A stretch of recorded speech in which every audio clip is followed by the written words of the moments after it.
I said it before, I'll say it again. It was about 1,000 degrees outside in Chicago today, but we are in here. It is cool. We had good drinks, good company. Kristopher Anderson, Chicago Association of Realtors, Government Affairs Director. How are you, man? Hey, thanks for having me. You know, it's cool inside and outside because I'm with a cool dude right now. Thanks for having me. I appreciate it, my man. You're a very cool guy, and anytime somebody gives me a compliment like that, much appreciated. No problem, no problem. So we had the breakfast this morning, Chicago Association of Realtors, Young Professional Network, and it was good to be back in person, you know, for the first time in quite a while. You know, good breakfast. We were just saying, like, I can't turn it down because part of the going there, it's not just about the speakers. Like, you try it once, you know, when I used to eat more like that, and I can't stop now. You're going to give me this free breakfast, these delicious scrambled eggs and bacon and the corned beef hash. I feel like they put like a little maple syrup on the bacon and like little powdered sugar on the corned beef hash. Like, something sweetens it up. If it's good enough for Barack Obama and David Axelrod, it's good enough for us. So, yeah, Manny's breakfast is one of the best. I'm glad the Young Professional Network, the YPN Network, has a relationship with them, and I think they've been at Manny's now going on 5+ years for these Young Professional breakfast sessions they have once a month. Yeah, it's a good spot, and I know, you know, I saw Manny's on the news during the pandemic. It was not easy to survive that because they got that big, beautiful, you know, indoor dining there, and they couldn't have anybody in there. And so they were trying to get as many people as they can, you know, to come in to get orders to go. And I think I even saw that people were, like, sponsoring food where they would pay for it all and just you could send it to, you know. Like first responders, firefighters, nurses, which is a good thing. And it's so bad because, you know, who could ever predict a pandemic? But Manny's got hit with a double whammy. The first whammy is they don't have a drive-through window. A lot of your QSRs, quick service restaurants, your McDonald's of the world, they were able to survive only on window sales. And the little known secret in their business, and I know this because as we get into my background, I worked for a QSR. One of the little known secrets in the business is you want drive-through business because then people aren't coming in flushing your toilets, taking extra napkins, wearing out your seats and your furniture. If you got 80% of your business coming through on drive-through windows, you're in a good position. So not only does Manny's lack a drive-through window, but also they just got finished doing so much remodeling, probably 6 to 8 months before the pandemic hit, and the bills still keep coming through the mail. The mail didn't stop during the pandemic. Yeah. Maybe it was delayed in some neighborhoods, but it didn't stop. So I'm glad to see Manny survived. You know, going downtown now, it's a difficult thing that your favorite lunch spot may not be there anymore. But hopefully there's a rebound and a comeback for all these people. Yeah, hopefully so. I mean, they've been there for, I think, a few generations. Because I think it was the current owner plus his dad and maybe their dad before that. So, yeah, hopefully they'll make it. I mean, they give you a lot for the price. I've only had the pastrami and, like, the corned beef once or something, and it was almost $20, but it was, like, is it about a pound of beef or something. I was about to say, it's enough for a lunch. It's enough for your lunch that day, your lunch the next day, and you can probably finish it off as a little midnight snack the night of the second day. Yeah, it's a gift that keeps on giving, if you will. Yeah. Yes. But unfortunately, yeah, as you mentioned, with like a drive-through, they're not really set up for that, and it'll be hard to work one in. They might be able to like put it around back, but then they're going to lose their parking. Yeah. And I think they're kind of locked in because there's other businesses around them, and then there's, I think, like a Starbucks or something behind them, so they don't really have room to expand. It's a shame they couldn't have picked that lot up, and they could have used that as their parking, and then just had like a drive-through thing, because I think people would do that too. The other thing that's become more of a phenomenon, even before the pandemic, especially for your QSR type restaurants that are in a downtown club area, club district, a walk-up window. Yeah. Where, hey, we'll stay open at 3 or 4 in the morning and serve our overserved patrons that are coming down the street from the club and have one too many and need a good burger to put on their stomach. We'll stay open for those people. We don't have space for an actual drive-through, but a walk-up window. So who knows? You know, all of this, when you talk about commercial real estate and how things are developing in the market, it's just interesting to see. Nothing stays stagnant. 30 years ago when you had a drive-through, everybody thought that was crazy. Now you got places like McDonald's that got 2 drive-through lanes, and they're able to actually reap the benefits from that. But innovation is always mocked because it's not understood. So hopefully people with walk-up windows and whatever the next big thing will be in commercial restaurant spaces, I wish them well. Yeah, me too.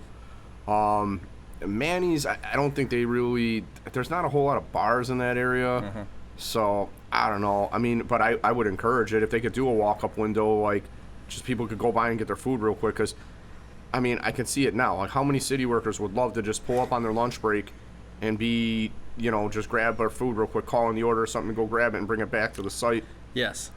Because if you want to know the best restaurants in the city, ask a city worker. The dudes are out there doing that concrete work, or probably, you know, some of the garbage guys or coppers. They'll tell you where the best spots are. They know all the hidden gems. They do, for sure. My friend, he does concrete work for the city, and he's like, you just tell me what area you're at. And he's like, I'll tell you the best spots around there. Perfect. Yeah. So, what else? You know, we had the breakfast this morning. They had just people giving like secrets of the trade. Next month they're doing financial literacy, which is so key. For sure. And I feel like that's a subject that should be like part of the required course curriculum in schools, probably from grade school on, you know. You know, not many of us use the Pythagorean theorem, you know, much in life. But knowing how to balance your checkbook, knowing how your credit score is comprised, understanding that debt is not always weighed equally. Sometimes there is such thing as good debt versus bad debt, and installment loan versus revolving credit, those type of things. I think you need a better understanding. Financial literacy is definitely needed more in this country. I pride myself on being somebody who follows personal finance blogs and articles that kind of gets a little bit into taxes, where you got people out there that are paying more than they should in taxes. So everybody's mad at billionaires for not paying enough. But, you know, if you check your own balance sheets and you take advantage of some of the tax breaks that are available to you as an individual or small business, writing off the interest on your building, you know, other depreciable things that you have in your business and business expenses, a lot of people leave a lot of money on the table, and they're giving it to Uncle Sam. They do, yeah. I mean, for most people, if you're working a regular 9-to-5 job and you're getting a W-2, then you probably just take a standard deduction. But are you maxing out your 401k with the match, and then also having that money depreciated from your check from your actual earnings? So a lot of people are leaving money on the table with the 401k. Something that, you know, is near and dear to my heart by the nature of what I do is, are you a small landlord? A lot of people say, I don't want to get in that business. But even if you had a condo that you're renting out to somebody else, there's so many tax breaks that come along with being a landlord. And that's from a small condo to a 3-flat to somebody who's a partner in like a 50-unit courtyard building. Those are the type of things I think we really need to push to the next generation. While W-2 jobs and 9-to-5s are great, I have one. I really like the one I have. There has to be a certain entrepreneurial mindset that is also needed. Multiple streams of income are going to be needed. So as you talk about personal finance and retirement and what that's going to look like at the age of 60 or 65, are you just counting on Social Security? Do you have a pension coming in? Did you invest in things like your 401k or your 457 or your 403b, depending on where you work? So do you have another pot of money coming in? And do you still have cash flow? Like having an apartment building where maybe the building is paid off now, and literally every dollar they pay in rent goes in your pocket to support your lifestyle. So you're the cool old man at 65 going down to Cancun hanging out for a week or so because you got cash flow, versus the little old lady who lived in a shoe and she's eating cat food. Ew. Ew. I feel bad for cats eating cat food. And then the old lady, poor grandma's eating some cat food. That's disgusting, man. Exactly. But, yeah, no, I know what you mean. Hopefully the folks that are out there that do have the 9-to-5 that are making investments on the side just have, you know, a good accountant or a good tax service that they work with who's making sure they're taking advantage. Because, you know, if you are a landlord or you have other businesses or investments outside of your 9-to-5, you know, you're stable rock, you might have a business on the side that you're taking the deductions that you should be. Because, you know, obviously working people for tax purposes are treated differently than, you know, big or business people who have their own businesses, because they can take so many deductions. So if you have other businesses, you should be taking as many deductions as you can to lower your tax liability, because the rich, they don't seem to care too much about the income tax.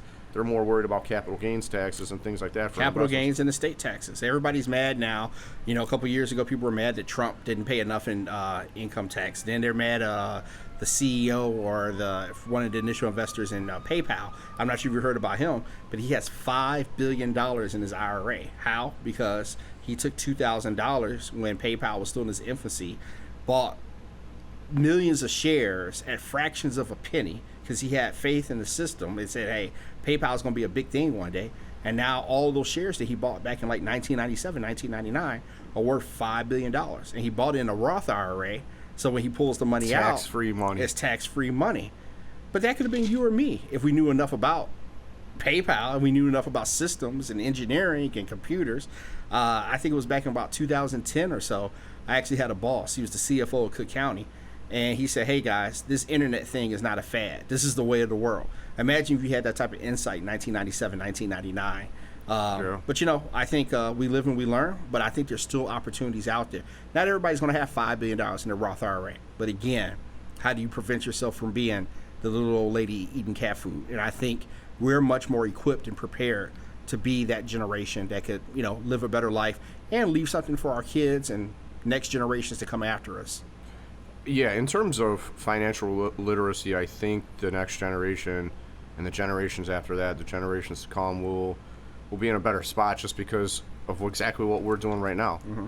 We're here on a podcast. You know, it's crazy how that has spread so much. Where now you have, you know, science and health information and all that stuff that, you know, you didn't get before. And even the financial information, I'm sure there's so many financial podcasts where you can learn and just, it's simple. Do what they're telling you to do. Start small. You might not win every time. You might have something that goes under, but you learn, you live and you learn, and you go back at it again, and, you know, you keep on trying, and you will build something big. You know, if you have an iPhone, and I'm not a big promoter of the iPhone, I have both. I actually carry two phones. I have an Android and an iPhone. But if you go to the iPhone feature for a podcast and you type in 1031 exchange, which is, you know, a big real estate topic, you'll find dozens of podcasts, if not devoted only to that one subject, episodes that talked heavily about the 1031 exchange. The only person I would be scared if I was, you know, looking at the future, the only profession where I would be a little trepidatious are your traditional college professors and brick and mortar colleges. There is so much information on the internet. You literally can earn a bachelor's degree by watching the right YouTube videos, listening to the right podcasts, going to the right websites. You can probably earn a master's degree. You'll probably still use your brick and mortar for your regular PhDs and doctorates, but there's so much information out there. And sometimes you got to filter good through bad. And we know some people pick up on bad information. That's why you got some people that aren't vaccinated. But that's a different topic. But we have a lot of information on the internet. So when it comes to financial literacy, yeah, next month, if you're a realtor, if you hear my voice, you hear Brian's voice, come down to Manny's, participate in the YPN Financial Literacy Breakfast at Manny's. If you don't have time to do it, educate yourself. Go on some podcasts. Listen to people that have done it the right way, and put yourself in a better situation.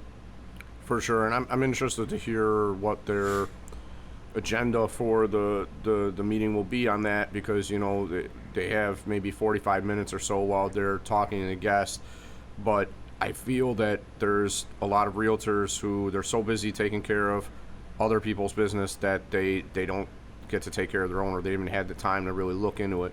So hopefully it'll be a lot of good information there. I'll have to check it out and see who the speakers are going to be for that. And I look forward to it, and I'll be there myself. I only wish that I was like, what's the dude's name with the $5 billion in the Roth? I think it's Mark Teal is his name. Mark Teal. Yeah. Yeah, I missed a few good ones, you know, in the past probably 10, 15 years. Chipotle would have been huge. Who are the other ones? Tesla, if you could have got in early. Dogecoin, even most recently. I'm not one that promotes cryptocurrency, but, you know, this whole Dogecoin thing back in December, fractions of a penny. And if you could have bought, you know, $2,000 worth and got out at 30 cents. 30 cents. Yeah. Not only would you have, you know, probably be jumping for joy right now, but, you know, your financial situation will probably be one of immense wealth. So, yeah, so there's a lot of opportunities out there. People should not be scared of the stock market.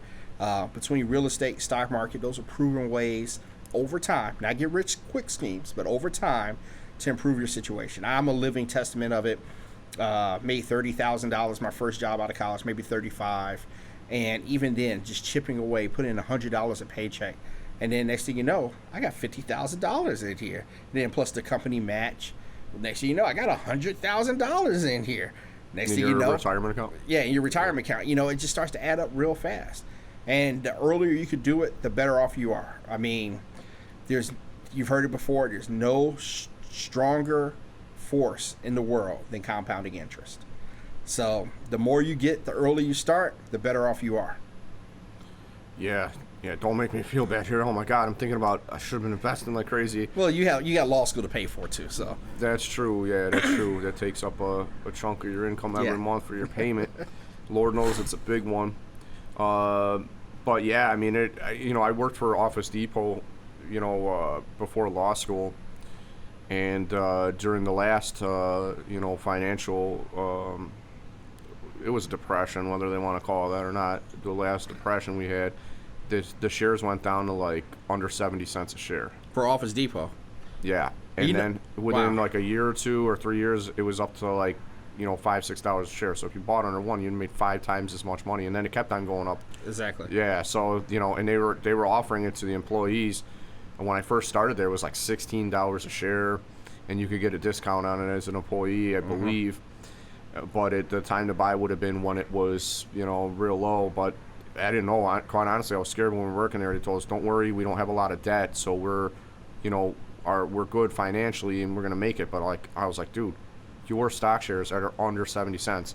And when I started here a few years ago, like 1 or 2 years ago, it was $16 a share. Like, it's not looking good. The market does not have faith right now. So that's where I think, between people like you and I and others who follow a little Bloomberg or CNBC, it's hard to know, like, when is the best time to sell, when is the best time to pull out.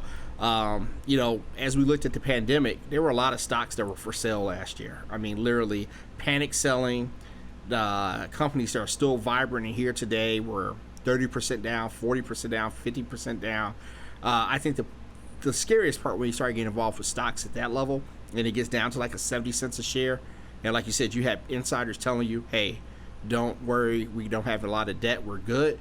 But you never know when a company at that point is going to say it's easier for us to reorganize, wipe out the entire shareholder class. You have no recourse. You own equity. If they do bankruptcy? If they do a bankruptcy. Yeah. Wipe out the entire shareholder class, reorganize. They still got millions of dollars worth of inventory. They got millions of dollars in receivables. Somebody like United Airlines that has a bunch of planes that are worth tens and hundreds of millions of dollars. And then they actually say we're just going to refile as a new entity, United Plus or United B shares or whatever the case may be. That's where I get a little uncomfortable at when is the time to actually buy low versus will this company actually be around, at least the company I know as of today. But it could come back reorganized, and it's good for the company, it's good for the workers, but it's bad for me as a shareholder. Well, yeah, what you're saying is there's a risk of loss because if you buy low thinking that you'll end up being able to sell high or make good money by buying in low, but you could end up getting wiped out or toasted, I guess, if they go into a bankruptcy. Exactly, a bankruptcy and a reorganization. Yeah. Well, you mentioned college earlier too, and about college professors and the concern about brick and mortar schools, and it's kind of crazy to think what school has become. When I went to University of Illinois Chicago, and when I went there, it wasn't super fancy at that time, but they did have a bowling alley and a pool hall, and I thought it was the coolest thing ever because, my buddies and I, we used to hit the pool halls all the time. So I had just got in college. Like, when we were younger, we couldn't get to the bar, so we'd go shoot pool. We thought that was a cool thing to do. So I would go there and I'd practice in between classes. Like, I'd have a 9 a.m. class. I'm like, well, I'm not going to go all the way back to Midway Airport and then head down to, West Loop area to get to UIC. I'll just stay here. And when I'm done with my stuff, I would just sit there and practice bank shots and all this, trying to get good so I can hustle those guys when I got out, on the weekend. But now they have this giant community center that you can see, or, student center that you can see from the expressway. They got like a basketball hoops and they have like a lazy river and stuff. It's like, is this Wisconsin Dells or is this a university? It's interesting that times change, right? And I don't want to be the old man. Oh, see it back in my day, but you have to attract students now in a different way than you attracted us, and different way they attracted our parents. I know one of the football coaches, one of the old guys, was like, he was amazed and probably a little embarrassed when a bunch of the recruits were asking him, well, what shoe company is your school with?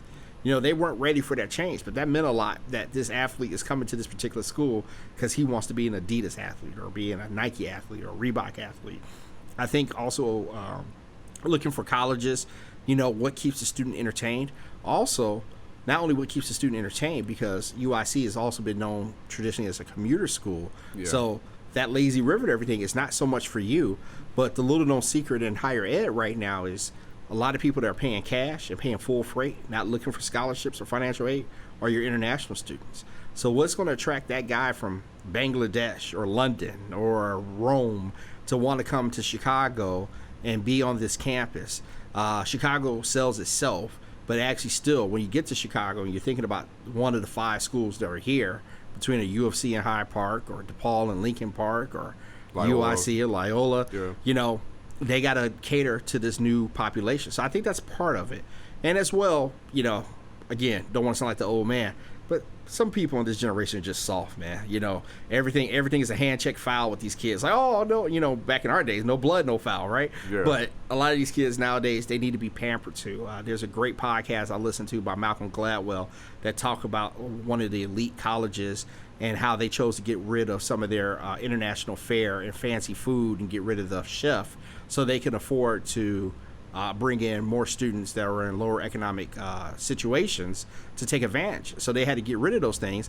But what actually happens? The kids that go to that school because they're hoping to get a private chef, they end up going to another fancy school, and so the schools are competing against each other. So I mean, at some point it'll stop. You can't offer everything to everybody, but it is amazing to see what all goes on college campus nowadays compared to just 20 years ago when I was a college student.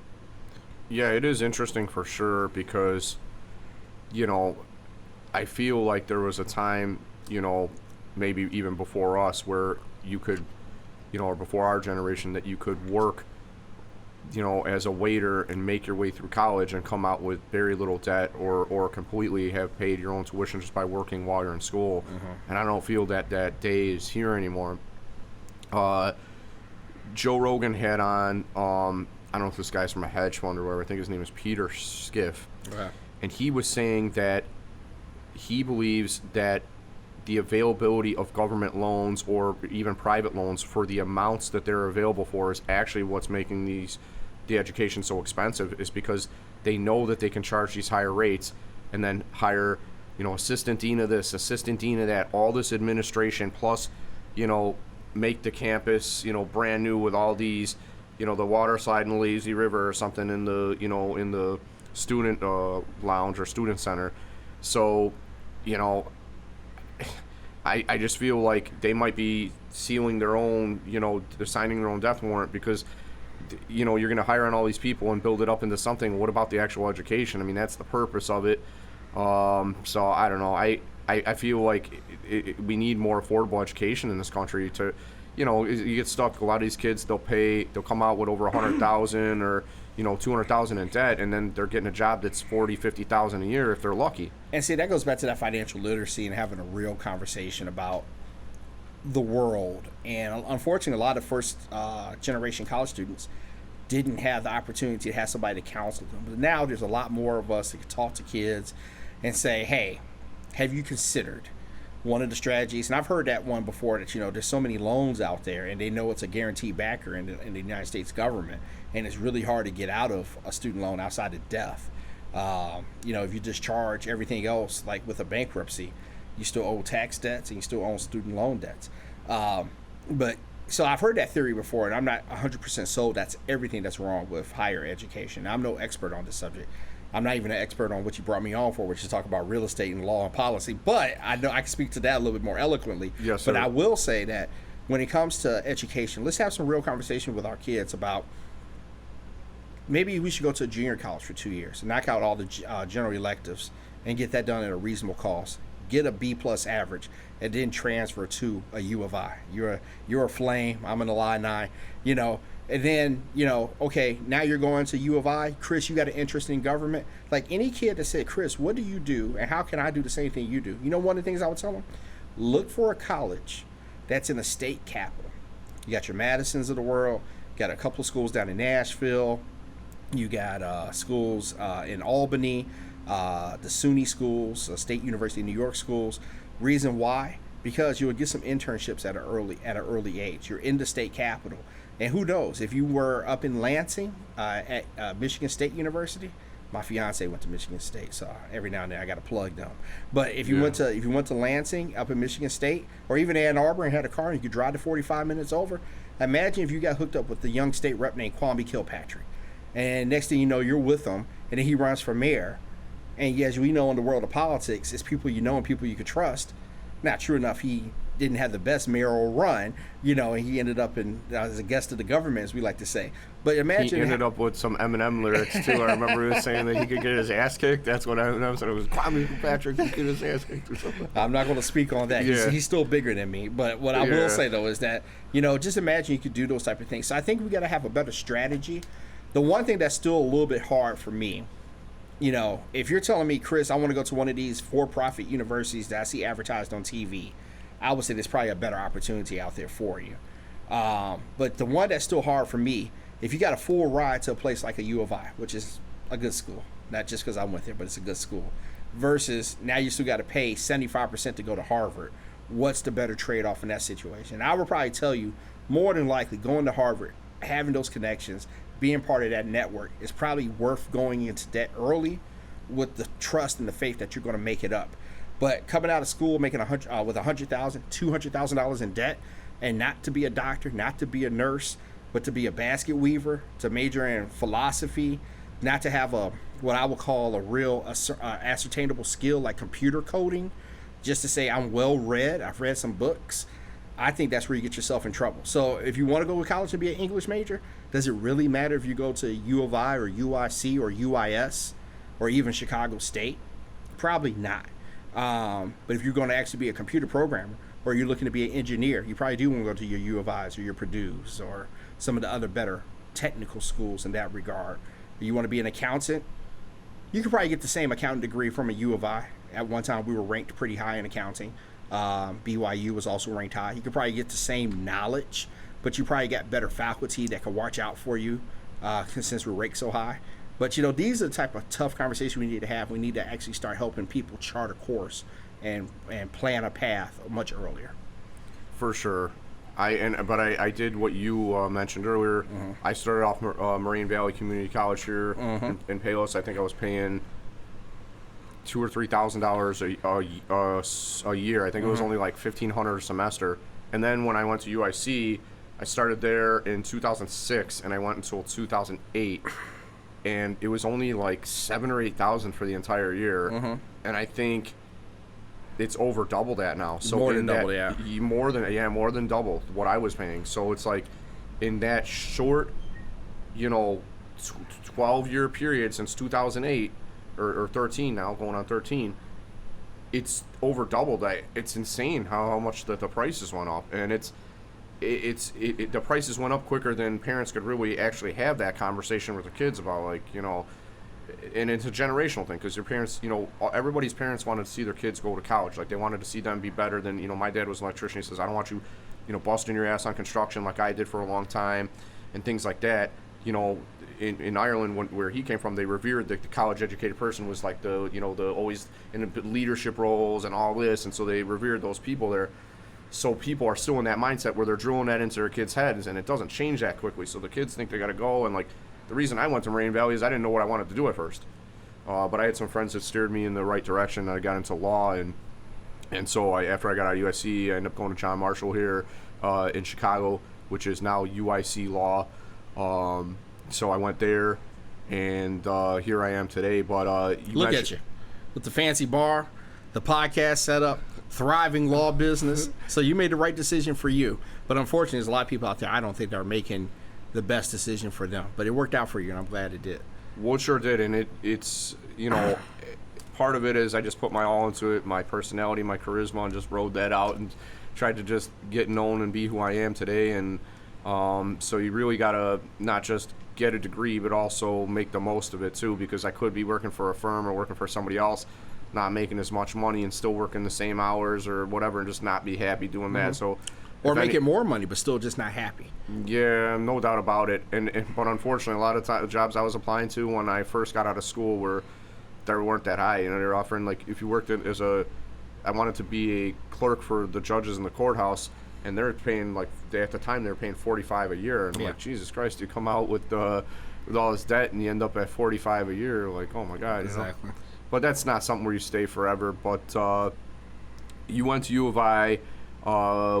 Were you the first person in your family to go to college? Actually, I was probably the first person in my family to go away to college. Yeah. So my mom graduated from Chicago State. I think she started at North Central College in Naperville. She went to Chicago State. And my uncle went away to what I consider our family school. I have a lot of family from Kentucky. So everybody had that trip to grandma's house down to Louisiana or Mississippi or Alabama. I didn't have that. We only had 7.5 hours to go down to Kentucky. So a lot of my family went to Western Kentucky University, but my uncle did not graduate. So I was probably the first one to go away to school on campus and graduate while being away. And, maybe I was a good example, or we just came from a good household. I have 2 younger sisters. One went to Iowa. So she likes to say she went to the other U of I. I was like, there's only one U of I. You went to Iowa.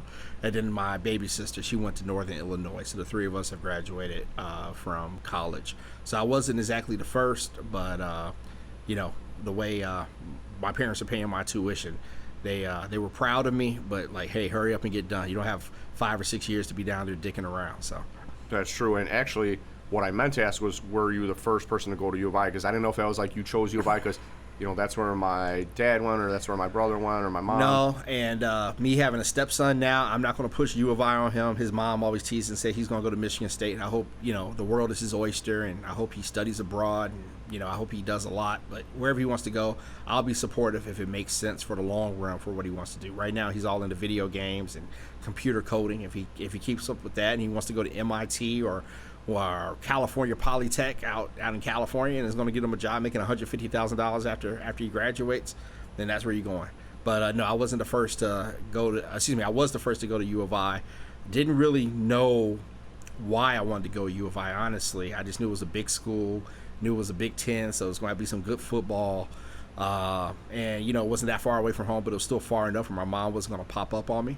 And once I got there, I was in love with the campus, and I really enjoyed my U of I time.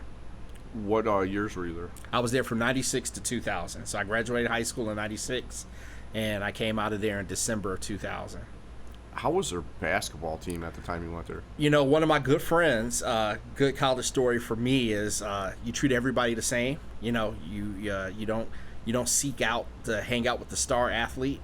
There was a guy in my math class, real tall dude, and I asked him, I said, oh man, can you play basketball? He said, I can play a little bit. Truly did not know. His name was Victor Chukwudebe, and he's from Springfield area. And I think he was Mr. Basketball in 96, but he was like one of the top recruits at U of I. And you had no idea when you asked him? I had no idea. He was just a tall dude in my math class, right?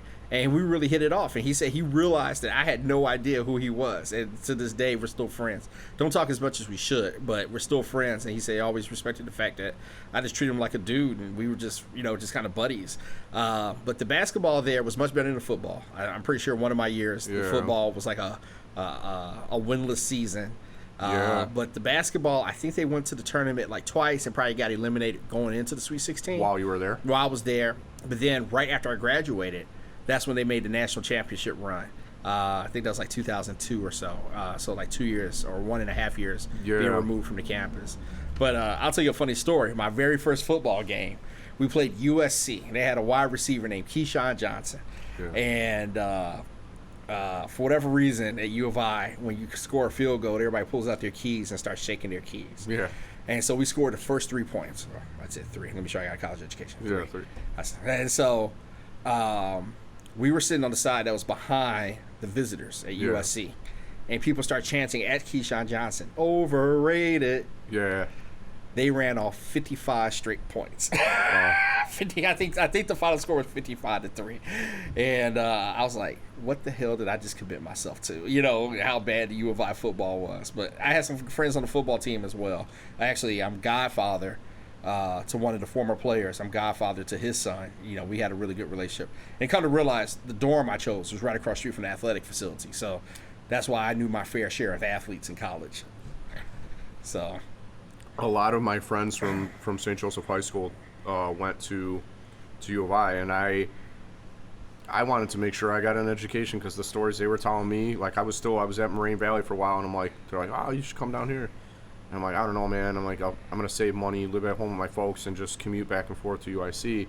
But I would go down there and visit them, and wow, was it wild, because you know, a lot of them went right out of high school right into college, and we weren't even 21 yet. Right. But you know, there was ways to get your hands on alcohol down there, and we sure did, and it was crazy, and we learned a lot. It was a lot of fun. But I remember when they went, we were at St. Joseph's, and Proviso East had D. Brown and Shannon Brown. And, and Shannon Brown went to Michigan State, I believe, and then D. Brown went to U of I. And they had this other dude, James Augustine, who was like 7 feet tall or something crazy like that. He was 6'7" or something. And then they had one or two other dudes, and it was this all-star lineup where they were in the championship against North Carolina and ended up losing. And I remember I was watching it with my dad at home, and we were just sitting there glued to our seats, and we're like, you know, since I knew these people from being around, like I would see these guys playing basketball against our teams and stuff. They were right there. I'm like, you're kind of root for them, you know. You just want to see your hometown people win, and it was just like terribly disappointing when they lost. But I remember that dude James Augustine went by me in a bar. I was down there at U of I visiting, and this guy walks by me, and I had to like look upward like this. That's a lot of man. To see him, and I'm like, God damn. And I was telling my buddies, oh, dude, that's James Augustine, man. Like, that's the dude who's like the center or whatever for U of I. It was crazy. But did you know what you wanted to do when you went there? It's funny you said that. I've always been the government nerd. I've always been the political science nerd. Going back, I don't know, literally as a young 7 or 8 year old. Chris, what do you want to be when you grow up? I want to be president of the United States. So I went down knowing I wanted to major in political science. Funny story, I was always told to take a class to kind of offset my load. So I was taking speech communication classes. I've always been a talker. Never really had a hard time speaking, learning how to give speeches. You can always be better. So that's what speech communication gave me. So one time, one of the assistant deans in speech comm, sent me an email, told me to come to his office. I said, what did I do wrong? I wasn't cheating on the test or anything, so why does the dean want to see me? He said, well, we see you haven't declared your speech comm major, so we just want to make sure you get it down. He said, well, I said, I'm a poli-sci major. He said, well, you got 18 hours. We just assume, I think you need 30 hours, and I was like going into my junior year or in my junior year. So I ended up double major in political science and speech comm. I took a bunch of classes in economics as well, thinking that, I definitely want to do government work, but maybe I could do, some financial work as well, mergers and acquisitions maybe, if government work doesn't work out. So I graduated with 24 hours in economics as well. So I didn't stay for the last 2 classes or 3 classes I would have needed to get the 30 hours to major in economics. But I always knew I wanted to serve in government. Again, having a real conversation with people. People say if you can't see it, you can't be it. I don't know if I actually agree with that, because if you have a dream and a vision, you can still manifest. But it would have been nice if I had some other people kind of directing my path a little bit better. Like I said, to give me some internships early, to say, hey, maybe you want to spend a semester going to one of the DC schools to get to know people. So I just never really knew how to break into the political world.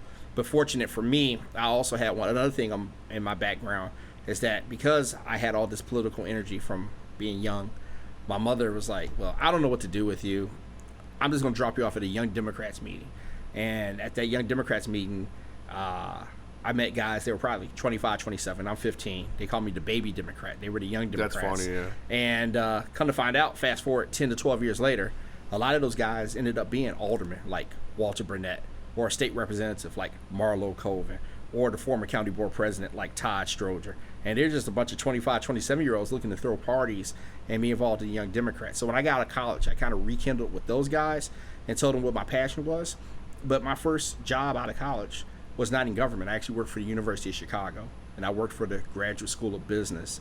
and I worked for a very small for-profit arm of the GSB, the Graduate School of Business. It's called now Gleacher. Somebody gave a lot of money to get the school named after him. And I worked for the Center for Research and Security Prices, and we put together data sets of stock models for anybody to ask for it, insurance companies, financial institutions. They've been collecting stock prices weekly going back to like the 20s and daily going back to like the 50s or 60s. So literally, to keep an eye on trends over time. So you can see how many times McDonald's has split, how many times Bank One, which turned into Chase, how many times they've had dividends, and how much you would have reaped if you bought one share 40 years ago. What would that be worth today? So we could build those type of data set models. But then after that, that's when I got, my baptism into the world of politics and start working on local campaigns and doing a bunch of other stuff. Yeah, I had figured that you were in like public policy or political science, and it was good that you made those connections when you were younger, because then, after doing what you did, they're still young, you're still young, you could connect with them to get involved. I thought at one point I wanted to be in politics, but right now I'm not a fan of politics in Illinois in general. I don't know, I'm just like kind of a less government guy, but I like to know from people like you what's going on right now, what's happening in Chicago, what's happening in Springfield, Sure. What are the issues of the day, and who's on what side and what are the competing things that are going on there. So we had just saw each other at the NAREP event for the National Association of Hispanic Real Estate Professionals. Shout out to them. In the past couple of weeks. So what were the topics, again, just to recap, that you had spoke on at that? So at the NAREP event, I think I talked a little bit about the RLTO, the Residential Landlord Tenant Ordinance, which is an ongoing issue for people in the real estate world. I think I also talked about when there's a CFA, which is a call for action, you got to respond. Politics is a game of numbers. How many votes do you need? How much money do you need to raise? How many people do you need on your side to be on the winning side? So I want to encourage our members, when they can, to respond to a call for action. But I can talk to you right now about the RLTO and some other issues that are going on in Chicago if you want to know about those. Absolutely, because I was just speaking with a couple other attorneys that had came on recently about the RLTO. I think the current version of the RLTO was from like the 80s or 90s, I think. It was like late 80s, 86 or something 86, like that. 86, correct. yeah. So there's a lot of problems with the RLTO. Just basics. There's no gender neutrality in it, right? Everything is still referred to as he. And we know that women are powerful landlords and they're housing providers as well. In addition to that, it doesn't take into account for the internet age that you could email a lease to somebody, an executed lease, with all the addendums. Unfortunately, if you rent housing, apartment or a house in Chicago, you got to give a very small phone book to your tenant. Yeah, with all your addendums. With the disclosures and everything. With the disclosures, carbon monoxide, lead paint. If somebody's been with you for 7 years and renewed every year you owe them those disclosures. Why can't I email that to the person? But technically, if you email it and you get the right lawyer that sues you, you're going to be in trouble. And that's the real problem we have with the RLTO. The penalties are too harsh. 2 times security deposit, plus interest, plus lawyer's fees is what you owe somebody if you're in violation of the RLTO. Because of that, my entity that I work for, the Chicago Association of Realtors, encourages people not to take a security deposit. I believe it was Justice Aurelia Paczynski who actually came up with a formula because of a case that was before her, that a security deposit, if it's more than 50% of the security deposit, then it is a security deposit. If you call it a move-in fee, and it's more than 50% of what your security deposit was, or what your actual rent is, we're going to call it a security deposit. So your move-in fee, non-refundable move-in fee, has to be less than 50% of the monthly rent. Of the monthly rent. So you rent something for $1,000, you need to have a move-in fee of $499 or less. But that's the type of things that we have to do to be responsive. Who does that punish in the end? That punishes a good tenant that may be the type of person that keeps their house in good working order and would normally get 100% refund from their security deposit. but now they're charged $500 they'll never get back as a move-in fee because we have to hedge against the people of your profession that are looking to make targets out of landlords. The RLTO also has provisions in it for security deposit that you got to keep it in a bank that is chartered in Illinois or at least has an Illinois address. There's a lot of provisions in the RLTO that we don't like. But the residential landlord-tenant ordinance, ever since it's been passed, has only been opened up or discussed or modified or amended to the benefit of tenants. During the whole COVID-19 issue, we've had a lot of proposals, and that's only been for the benefit of the tenant. And what we propose at the Chicago Association of Realtors is RLTO fairness. Why is it that on my first offense, I'm dragged into court? Something that's a big conversation now is equity. What about a cure period? Yes, I didn't do something right. I agree with you. But if I fix it in 48 hours, that should be good enough, right, to keep me out of court. That makes the courts more efficient instead of clogging up the court system with all these small, frivolous cases where the only person that's really winning is not the tenant, it's the lawyers that represent the tenant. So we're looking for cure periods. We're also looking for an opportunity where, a person is not going to be treated the same. Judicial discretion. Right now, the RLTO is what you call like a strict liability law. The judge just has to do what it says. Yeah, it has. There's not much wiggle room. There's not much. There's no wiggle room. Chris Anderson, small apartment owner of 3 units. I make a mistake, and somebody says 2 times security deposit plus interest and plus lawyers fees, and the lawyers fees are $10,000. I may have to sell my building. We just talked about making good financial sense, right? Talking about financial literacy, get into stocks and get into real estate should be one of the things we encourage people to do. But unfortunately, in the city of Chicago, it's actually something you discourage people from doing because unless you're deep pocketed, unless you got 500 units with a lawyer on staff or a lawyer on retainer, it's really easy to get tripped up by some of these things.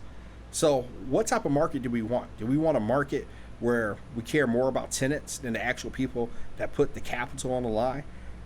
Capitalism without capital is just an ism. And you want people to have that sense of ownership, people that say, hey, I actually own this property. I'm going to make investments in this property.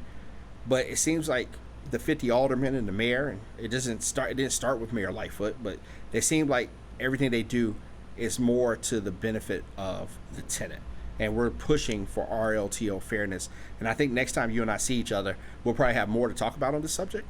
I'm not going to tip my hat too much right now, but RLTO fairness is going to be a big issue that we're pushing these next couple of weeks. Yeah, and it's a good thing they have. And my guess would be that the 1986 version of the landlord-tenant ordinance in Chicago, the residential landlord-tenant ordinance, was just a result of probably slumlords and just years of abuses and mistreatment of tenants. So things kind of come in these ebbs and flows. Right, it shifts over the tenants, and now it seems like it's shifting back more towards fairness. It was a surgery with a meat cleaver versus surgery with a scalpel, and they went really far in they went really far. Yeah. And we're just looking for fairness. If somebody's doing the wrong thing, the Chicago Association of Realtors are not here to protect that person. We want to get rid of the bad apples in the business, but we also want to have a business that's encouraging for new apples to want to enter the barrel. And I will tell you, again, as a person who owns a small 3-flat, I got to think really hard about, do I want to expand my business and maybe get a 6-flat or partner with somebody on a bigger unit, because you open yourself up to that much more liability. And you shouldn't have good investors, mom and pops that are landlords, scared to want to invest their capital here versus going to places with more fun and more sun, less regulation. I was recently at a conference hosted by the National Association of Realtors. And the markets that are booming with housing? Red states, south of the Mason-Dixon. Cities that are big cities, but, don't have the problems that you have in Chicago. A myriad of things that we won't even get into today. But Phoenix is booming. Houston is booming. Tampa is booming. How do you keep people attracted to want to stay here or invest here or move here? It ain't the snow in January. It's not the taxes. It's not the snow. It's not the violence. Exactly. Yeah, and it's not just the RLTO in Chicago in and of itself. The eviction process probably needs to be streamlined here too. Very much so. It takes, on average, probably 4 to 6 months to evict somebody. Yeah. And During now COVID, maybe a year after COVID, I was because about to they're going say. to have a big backlog and just a million things to sort out. One of the problems we have where you can't hold people accountable from the political side, and I say this as a person who once was a budget analyst for the Cook County Department of Budget and Management, is that once the Cook County Commissioners, so there's 17 commissioners that's led by President Preckwinkle, and they come up with the annual budget for Cook County. Within Cook County, you have multiple divisions of separately elected officials. You don't have that same problem here in Chicago. Chicago, you got the mayor, you got the city council, you got a clerk, and you got a treasurer who have staff, but everything kind of rests with the mayor. But the Cook County Board President, she has to play nice with her peers. You got the chief judge, you have the assessor, you have what used to be the recorder of deeds, which is now folded into the clerk's office. Yeah. And now you have all these offices that say, hey, we're our own separate elected officials. So I, as the county board commissioners, and along with the president, we appropriate a budget of $2.5 billion. Of that, Sheriff Tom Dart, you get $700 million to do what you do. The sheriff has 3 major functions, right? He has the jails, he has court services, and he provides police services in unincorporated Cook County and small municipalities that can't afford the police. Now, we appropriate, like I said, $900 million for the sheriff. There's really not a lot the Cook County Board of Commissioners could do to restrict his spending within his office. So on paper, he might look like he has 8 or 10 or 12 sheriffs that are doing evictions. But if he says, hey, because of a court order or because of an emergency, I got to move those people out of evictions and move them more towards court services or some other function, he could do that. And there's not a lot of accountability. Now, Tom Dart is somebody I personally admire, so I don't think he's playing a lot of games. But if you're an elected official, what I will say is it's not in your best interest to be the person that's out there throwing people out of their house. The elected official has to get elected. And if enough people say that's the bad guy that threw me out of my house, so that has to be part of the psyche of anybody who's going to assume that office. Is there a way we can kind of slow this down? Is there a way we can provide better services? We've talked to Tom Dart's office about streamlining that process. We're still hoping for a better day in which we could get evictions down to 3 months or less. And again, you talk about places where you want to go to live and you want to invest your money. Down in the state of Georgia, if you miss your payment for rent for August 1 and you make no effort to recompense the landlord, you're going to be gone before September 1, right? So, that's the tale of two cities. Maybe we're not saying throw people out like, as fast as they do in Georgia, but it definitely should not take me 4 to 6 months to get possession of my property back. No, it shouldn't. Not at all. And to your point, I had Attorney Felix Gonzalez on here, and he was talking about evictions because that's one of the things he does. And he was saying, it's like that too. If there's a time where, in certain states where you're not paying your rent, they'll enter a judgment. You have to be out within 48 hours. Here, I feel like you have to wonder who's really the owner of the property if a tenant can hold you hostage like a terrorist in Illinois. Exactly. It's like, do you really own it or not? Between the tenant and the taxes, that you pay, and for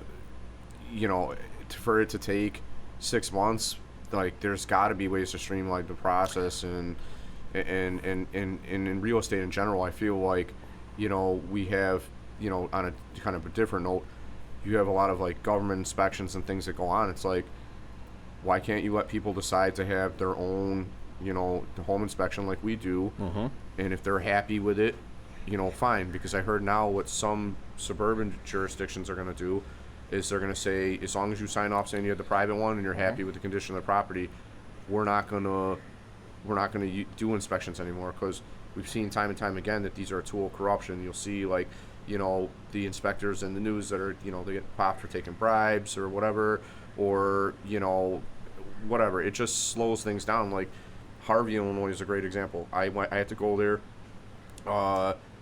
It looks like Detroit, but they have this Amazon warehouse that's being built there. There's gonna be a lot of jobs there. Might not be the best job ever to work for Amazon. I'm sure you go crazy like the Postal Service or something. But if they're if their building department wasn't standing in the way, there's so many people that want to fix up that community. It's like if you just took that out of it, or at least streamline the hell out of the process where, yeah, you just get your permits, you fix it up, we're good. Bing, bing, bang, boom, you know, you're done. Instead, you have these people standing in the way of them fixing up the very community that these people are supposed to be serving.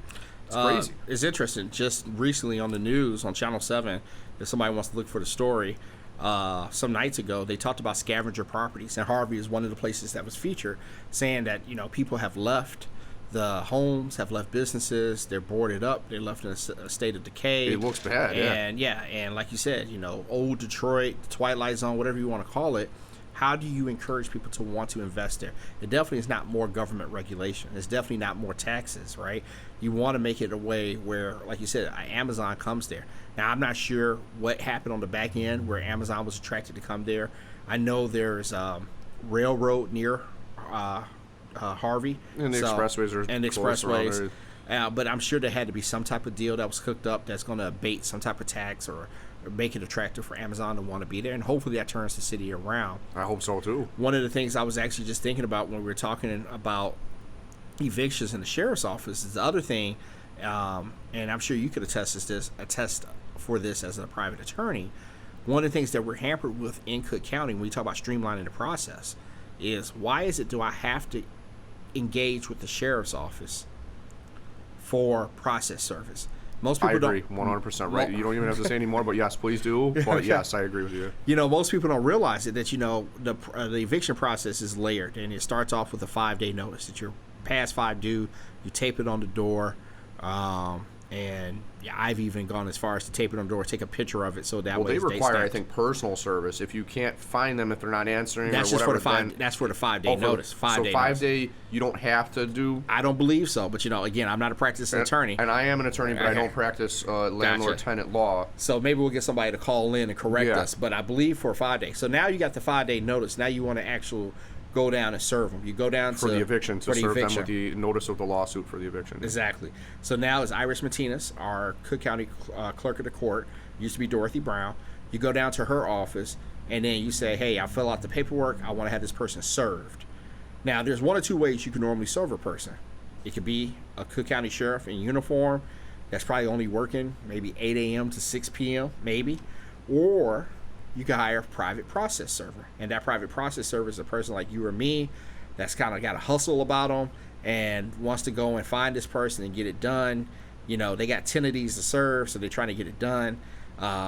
You know, the sheriff, I think you could put down more than one address, but for the most part, they only come into the house. Maybe they'll go to the person's place of work. But with a private process server, this is where his grandmama live, this is where his girlfriend live, this is where he likes to play ball. And private process servers usually get that first notice served much faster than a sheriff. Now, let's say you did go the sheriff route, or you're forced to go the sheriff route, like we're just talking about, and now the sheriff says, I couldn't find the guy.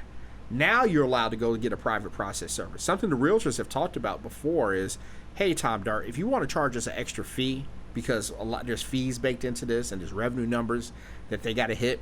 If you want to charge us an extra fee to now go with a private process server first, we're even willing to pay the additional fee. So you're paying the private processor fee plus maybe a $50 administration fee for something the sheriff should have done. Now the private processor can go out there.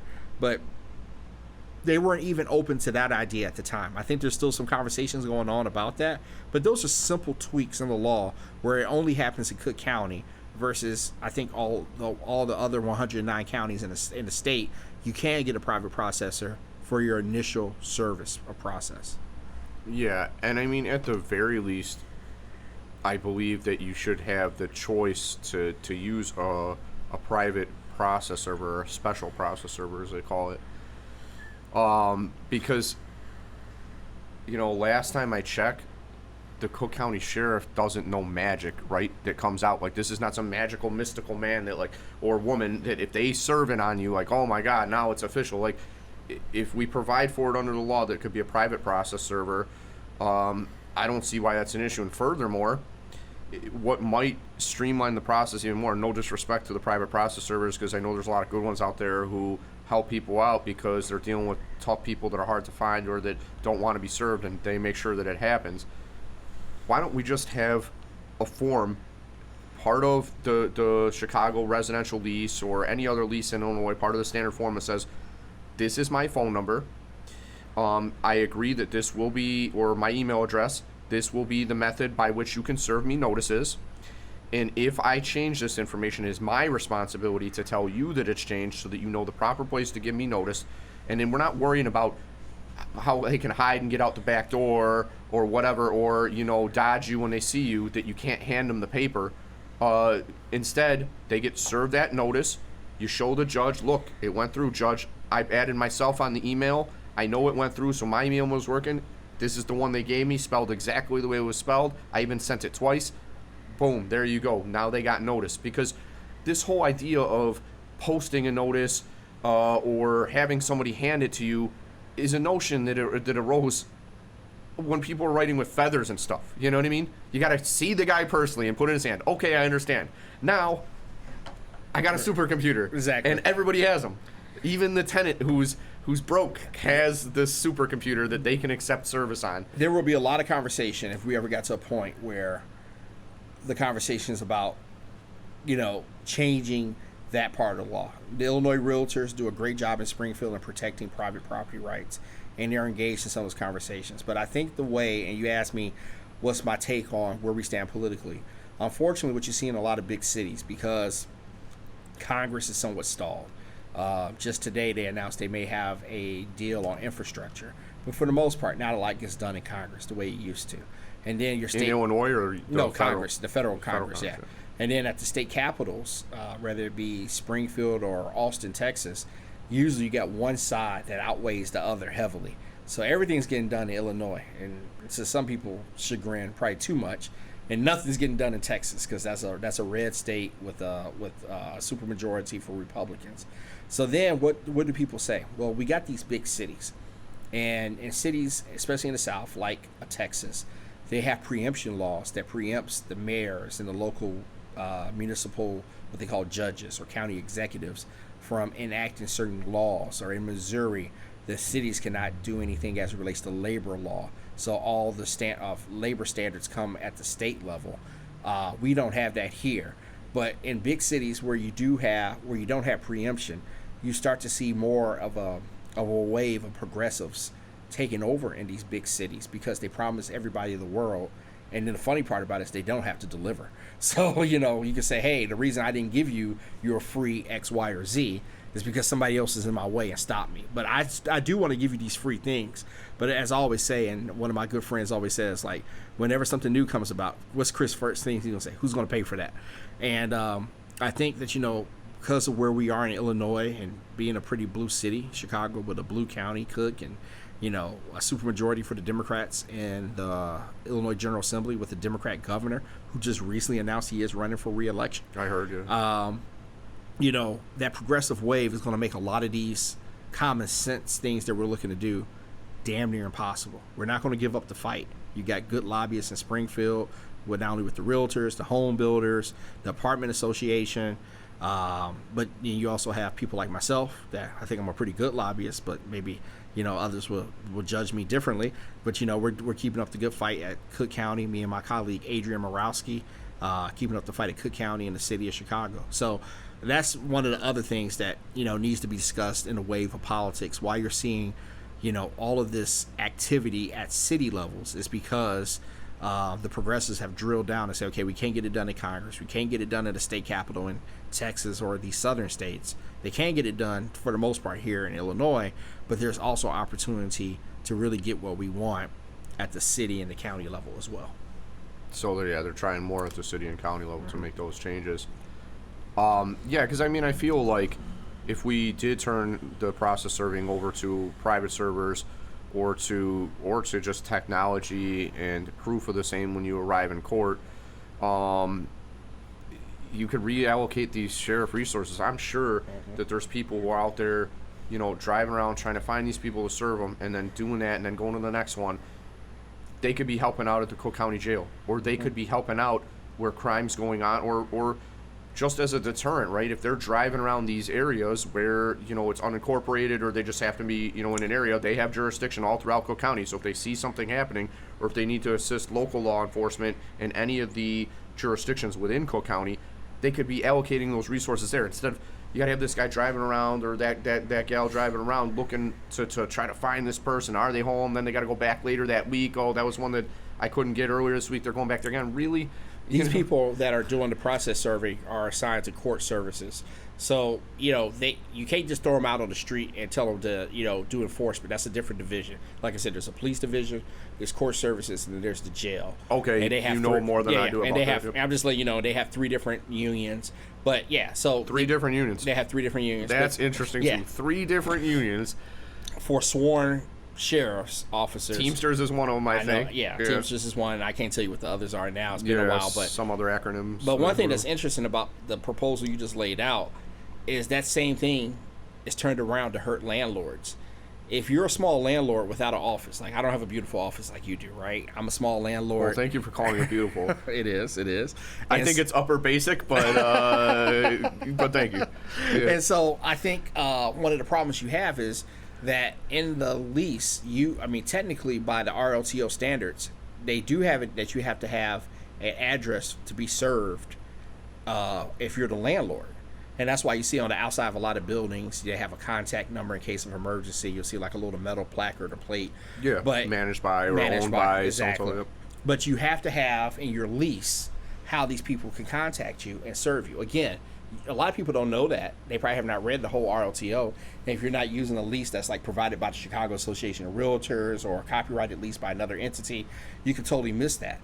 So again, some lawyer could come after you for not having the proper statement in your lease. But the funny thing is, for somebody like myself that doesn't have an office, and I'm basically managing from my house, where I would want to get served is my house. So in my lease to my 3 tenants who may not know me, who may not be the happiest with me someday in the future, they would know where I live.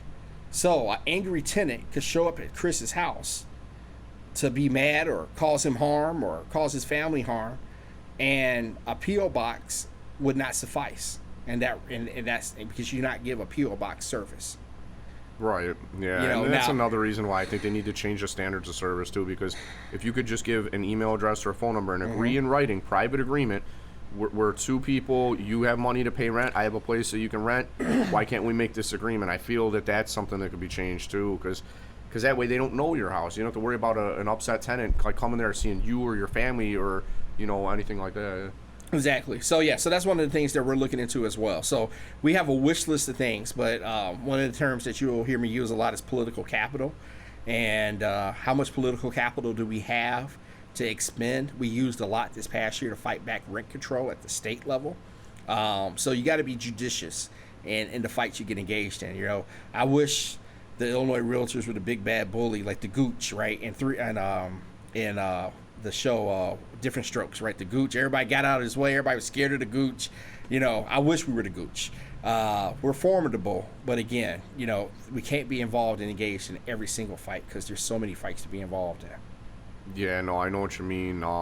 What surprised me though, as an attorney, as just a Chicago resident, is just you would think that landlords would be more powerful than they are in terms of their associations or their ability to push back against politicians, because I'm sure there's a million of them or whatever. I mean, not maybe a literal million, but there's a lot. And you have valuable property rights that are at stake here, people's ability to invest, and all that is hindered. And I get it, because in terms of everything that happened during COVID, you don't want evictions going on because you're going to throw this many people out from their homes in this time, and then it's hard to find another place because there's a virus going on. That part I get, but I just feel like you don't see enough victories for the landlords out there, because one of the most important things we have in this society is our ability to make a living and make money, and for that to be restricted so severely, I think the eviction process in general, maybe statewide, needs to be streamlined a bit, because it should not take a half a year or a year. I mean, look what could happen in that time. You could have cancer, COVID virus breaks out worldwide. All those things can happen with that short amount of time. And it's going to take that long to get somebody removed from your property who's not paying or who's causing a safety hazard or, causing harm to other tenants or the building. It's just crazy. And then don't even forget about, once you actually get possession back, it might take you 30 to 45 days to get the place cleaned up and ready to go. If you're a landlord with a regular W-2 job, you're only coming doing work on the weekends at night, or, you got a cousin that's helping you out, you can't afford a construction crew to come in and, redo the kitchen, patch up holes in the wall, come in, paint, all that money you got to put in on top of the court process and everything you've already done. And the funny thing about I'll give you a quick example. I had a realtor who was working on a short sale, and there was a disgruntled family member that didn't want the family home sold because the grandmother passed away, and the home they weren't keeping up with the bills because they didn't have the money. When she had passed, the mortgage was still coming in. So one of the family members didn't want it sold. He wasn't even a family member. He was like the boyfriend of one of like the grandchildren or the niece or something. He went to the home, had security doors and stuff installed on the home. Okay? Crazy. All over the house. I told the realtor, you know what? I'm like, hey, call the police, tell them they need to come over there because there's somebody there who's not authorized to be there. They don't have permission to be there, and they've now taken over the property. They put security doors on there.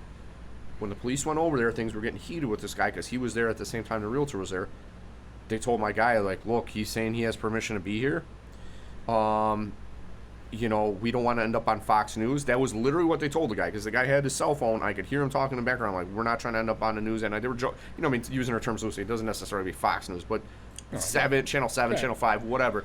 They don't want to end up on the news.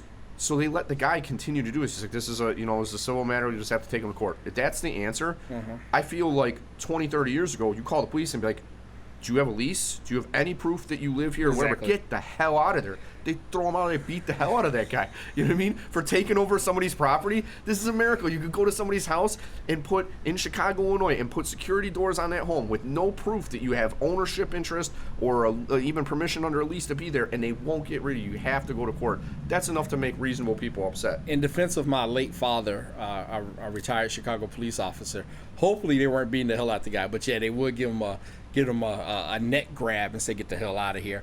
But yeah, I can give you one even worse. About 2 months ago on the news, I saw a situation where a gentleman, Chris is the homeowner, the apartment owner, or condo owner in this situation. And I said, hey, Brian, I got a sick mom or a sick family member. I need to take some time off. Do you want a house sit for me? I'd rather have somebody I know and I trust sitting right here. Brian says, sure, I'll come. Brian invites his buddy, Tom.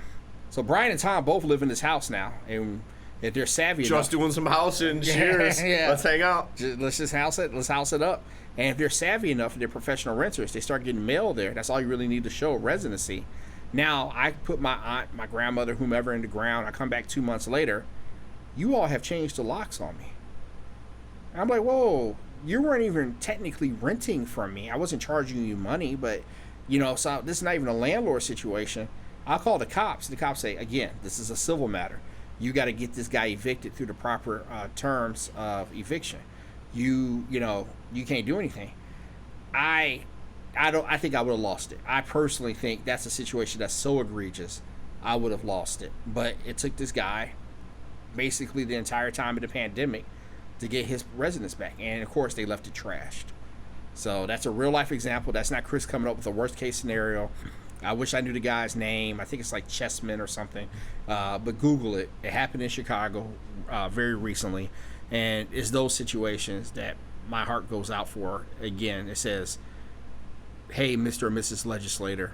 Hey, Mr. and Mrs. Alderman. We need RLTO reform. For sure, because that case was in Chicago? Yes, it was in Chicago. Yeah, Chicago seems to be the worst in terms of police not having ability to assist people who own their property, who have, like, in law school we learned, in property law that it's like a bundle of sticks, they call it. I don't know where the analogy came from, but one of the sticks is like quiet and enjoyment of your land, the right to exclude other people from there, and there's a few other ones, but that's one of those things. It's like, why won't the law allow a landlord and a person to define their relationship in writing as a non-landlord-tenant relationship? So, for example, in that situation you just mentioned, if you just have somebody come in the house sit, if you just signed up with them saying you're the only person allowed to be here, if you have a house guest, they're only allowed to stay, a certain amount of time, have it notarized or whatever, And that's it, and that's that. If that person has somebody else in there, that they don't have permission to be there. I never even said this guy could be in there. I thought you were doing me a favor and treating me as a friend. I'll keep an eye on the place so people don't come in here and steal everything out of the property and loot it of its copper and the air conditioner and the fridge or whatever. And then you can't get them out of there without having to go to court. It's kind of crazy. Very crazy, very crazy. So that's just one of the things that we're fighting. We try not to be, again, we try to be judicious. Another one where I kind of smiled. I kind of had my chest held up high a couple of months ago. Where's a situation where you can actually choose to put your house in trust with the Chicago. I forgot the name of the agency that fast. But basically, if you want to say, hey, I don't want to pay all the taxes I'm owed this year from the city of Chicago, property taxes. Yeah. I'm going to deed my land and put it in trust. Then the city of Chicago has a program where they'll prorate your taxes, maybe 20% off, 30% off, whatever the case may be. But then when Brian wants to sell his house 10, 15, 20 years from now, so let's say you were in Pilsen and now all of a sudden there's a boondoggle coming, you cannot sell your house for fair market value because the trust has a special deed over your house. And now you might have to sell your house at a discount of 30% of market value, 40%, with the hopes that one day somebody that's a first-time home buyer or whomever could buy your house at a reasonable rate. Because as we've seen this past year with COVID, prices are going through the roof. That is not something we oppose as realtors. That's a private transaction, like you talk about your bundle of sticks. If that's something you want to enter into with the city of Chicago, go for it. So what's the real benefit? I'm trying to wrap my brain around what you're saying. The benefit is that you can put it into a trust. You put it in So trust. you save money now on the taxes, right? But then you have to pay it back when you sell it. No, or you don't have what? to pay it back. Yeah. You just, let's say that now you can sell your house. The house right next door to yours is identical, sold for $800,000. You won't be able to sell it for $800,000. You might have to sell it for $640,000. So you'll probably still make a profit, but they need to keep it affordable for the next person that moves in. So I'm just laying that out as the basic. And how does that keep it affordable then? I'm just trying to figure out how that all works. How does it keep it affordable? Well, because yeah. you're not selling it for fair market value. Oh, so you agree to sell it less because they keep your taxes lower. Yes. There's the kind of incentives that I'd have to think more about it and kind of really sort out all the factors involved in my head to see where I really, but it seems like at least you're giving incentive to make things more affordable to people instead of charging them like crazy. And that is in effect now? That's in effect now. That's a program that the city of Chicago runs. So fast forward, that happened. New program or? That happened about, no, that program's actually been in effect for some years. But they just had that's my first time hearing about it. It's good that you guys are speaking the word about that because people should know about things like that. Yeah, and I'll try to provide you the link so when you post this podcast, you know people can research it. Now let's fast forward though. The ARO, Affordable Requirements Ordinance. I'm gonna give you the 30-second speech on Chicago. Chicago. That's the Chicago Ordinance. ARO. If you build 10 units or more in the city of Chicago, as prior to the ARO reform that just happened, if you built 10 units or more, 10% have to be affordable. If you build 10 units, 1 has to be affordable. You build 100 units, 10 have to be affordable. Affordable is defined as 80% of area median income. So a family of 4 in the city of Chicago, and you can easily Google this, AMI City of Chicago, and there's charts. The city of Chicago has a good one. A family of 4 making $91,000. Their AMI of 80% would be 18,000 minus 91,000, which would be, let me do some quick math, 72 and some change. So if you're a family of 4 making 72,000, you qualify for one of these ARO units. So all the other people in the unit, the other 9 in the building of 10, may have paid $300,000 for their condo. You get to pay $200,000 for yours. I'm using just very general math.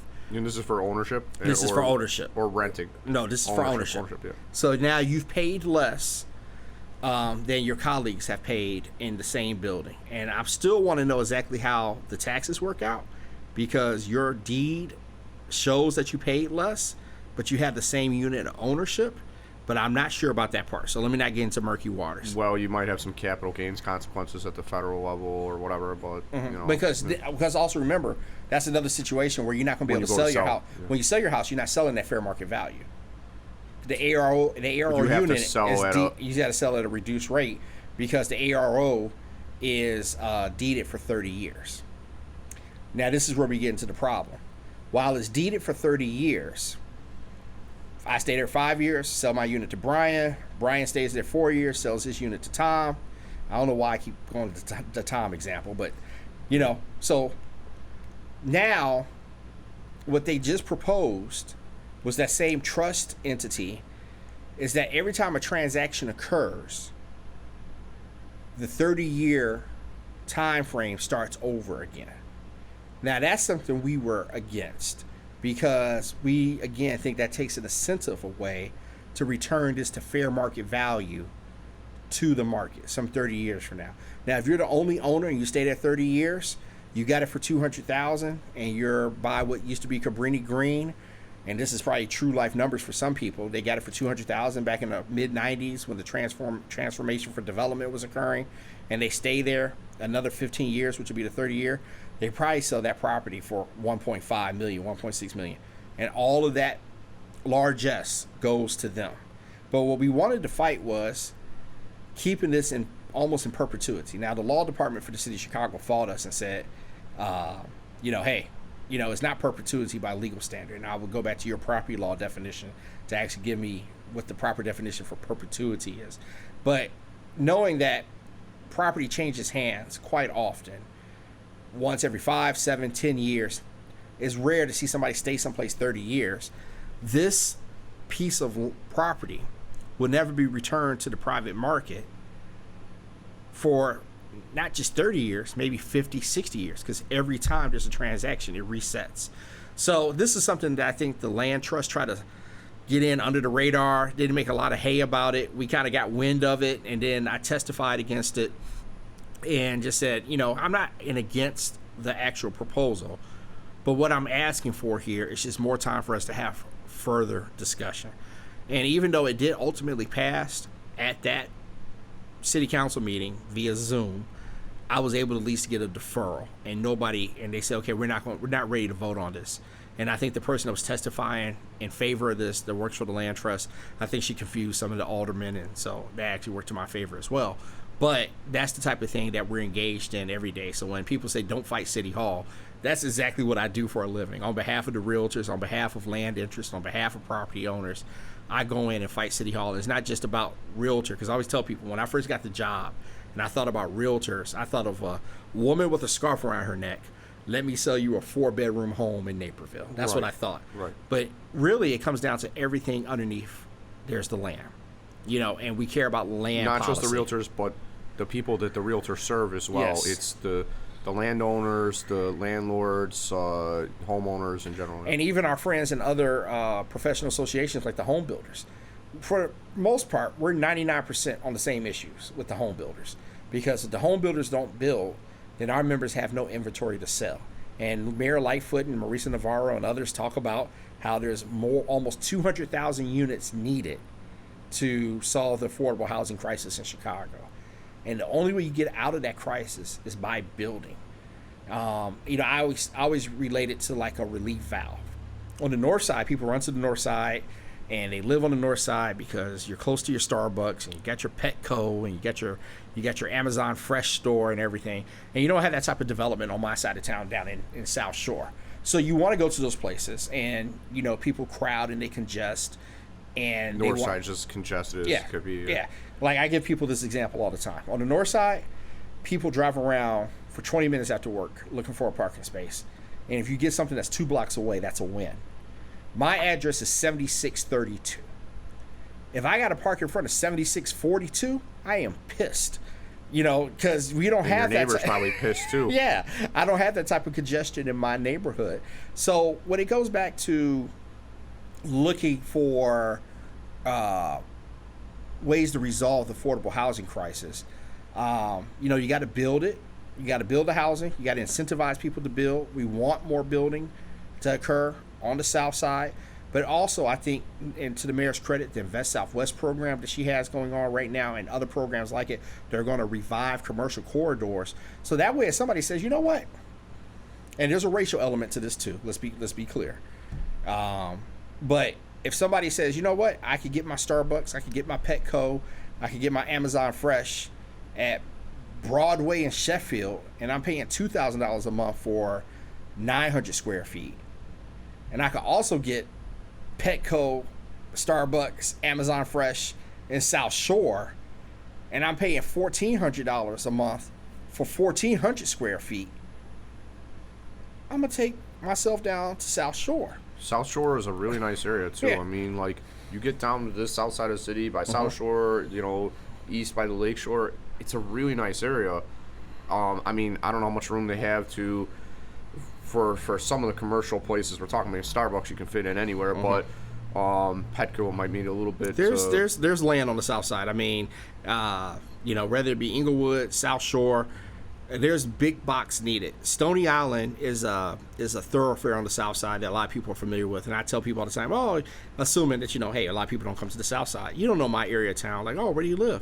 Chris, I know your area. We used to stop at that Moon and Oink before we jump on the Skyway and, you know, go to our summer house in Michigan or wherever the case may be. So people are familiar with Stony Island. But imagine, Stony Island is a 4-lane road, north and south, and from 67th Street to 95th, where you pick up the 9094 junction, 95th and Stony Island, there's not one sit-down restaurant outside of QSRs.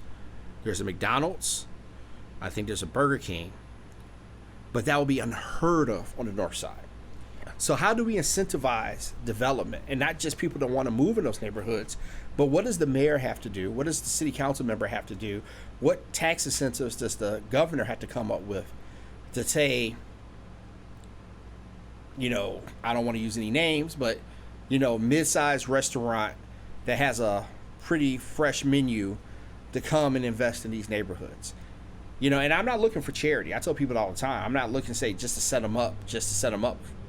But I think there's a base there. Not only is there a base, especially on Stony Island, of the commuters that are coming through. You know, I wish I could get a traffic count for Stony Island. There has to be 50,000 cars a day coming through. Plus, it leads into the Skyway from Indiana, so all those Indiana commuters that are coming into the city to work. Plus, you got the residents. And we don't have the same type of density you have on the north side. We have single-family homes versus condos. But then you got the UFC in your backyard. Don't forget about the Obama Center that's coming. You have a pretty affluent neighborhood in the Jackson Park Highlands. When you walk through Jackson Park Highlands, you think you're in Wilmette. Big, gorgeous, beautiful homes. What I aspire to one day. So you have all those things working for you. But what is still the disconnect? And that's one of the things I'm excited about. So my title with the Realtors is not only Government Affairs Director, is External Affairs Director, and that type of economic development is what I do under the External Affairs side, as well as going to speak to our partner groups like NAREP and NAREB and the others. NAREB being the National Association of Real Estate Brokers, the Dearborn Realtist. But that's the part of the job that gets me excited, because I'm hoping that not only am I trying to help a broker make a little bit extra money, but I'm trying to change some communities, which in turn is going to change some lives. When you give a young kid at 15, 16 more opportunities to have a job, then my hope is that gives them less incentive to want to pick up a gun. And if a guy can say, I can make money in my own neighborhood, and there's no longer as much despair and lack of hope as they talk about on the news, then that guy is proud to live in his neighborhood. And you start to see property values go up, which is also going to mean an increase in taxes. But now that house that grandmama left you is actually going to be worth something when you're looking to go sell it. So those are the type of things I get excited about at work. I mean, for sure, and I think that's something that I kind of yearn to see more than anything else, is that kind of economic development, because I know, you know, same things happen in a lot of different parts of the countries. Industries come and industries goes, and there are winners and losers. And when the industry's gone, it's like a ghost town. The show's over, the game's over, and now you're just left with whatever is there. And without the industry there, without jobs there, you know, whatever the industries of the time are, things break down. You're just left with what you have. Like you said, there's no sit-down restaurants. If we had that, you know, everybody has a starting point. You work at the restaurant for a while, then you go somewhere else, or then next thing you know, you're the restaurant owner or whatever. So it'll be nice to see that, because to your point, I believe there is a lot of room for expansion. for businesses there, and whatever the government can do to stand out of the way, because you mentioned earlier rent control, or was it in Springfield, rent control was the issue. You had a victory there. Tell us a little bit about that. So the proponents, this was a bad year to talk about rent control, first of all, just the optics. Yeah. But I think the other side went way too extreme. When people say cancel rent, cancel mortgages, again, it's not the government's role to get involved in these private contracts. Now, people need help and they're hurting. Government should be there to help them out.